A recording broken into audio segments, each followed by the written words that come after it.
हिमाचल विधानसभा चुनाव की तारीखों के ऐलान के बाद से राज्य में हलचल तेज हो गई है और इस हलचल को और ज्यादा बढ़ा दिया उम्मीदवारों की लिस्ट ने, क्योंकि कांग्रेस और बीजेपी दोनों की तरफ से उम्मीदवारों की पहली सूची जारी कर दी गई है।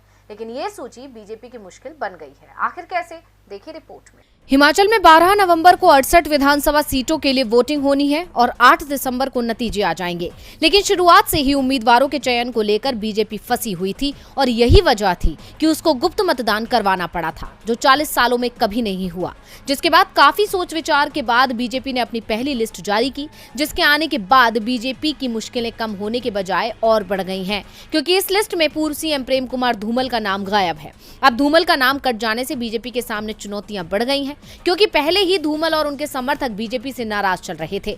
2017 का चुनाव बीजेपी ने धूमल के नाम पर लड़ा था, लेकिन राज्य की कमान जयराम ठाकुर के हाथ में सौंप दी थी। इसके अलावा पूरे 5 साल में पार्टी ने धूमल को कोई खास तवज्जो नहीं दिया, जिससे समर्थकों में खासा नाराजगी पहले से ही थी और अब टिकट कट जाने से ये नाराजगी और ज्यादा बढ़ गई है। जिसके बाद दावा किया जा रहा है कि बीजेपी को इसका खामियाजा उस हिस्से में उठाना पड़ सकता है जहां धूमल का दबदबा माना जा रहा है। दरअसल भाजपा में मंडल स्तर पर देखा जाए तो कई मंडलों में धूमल समर्थकों का खासा दबदबा है। इसके अलावा कांग्रेस की लिस्ट ने भी बीजेपी की मुश्किल बढ़ा दी है, क्योंकि कुछ खास सीटों पर कांग्रेस ने दमदार उम्मीदवार उतार कर पेच फंसा दिया है। यानी उम्मीदवारों का नाम फाइनल करने में बीजेपी जितना समय लगा रही थी, उससे भी बीजेपी की मुश्किलें हल नहीं हुई, बल्कि इस लिस्ट ने बीजेपी को मुश्किल में फंसा दिया है।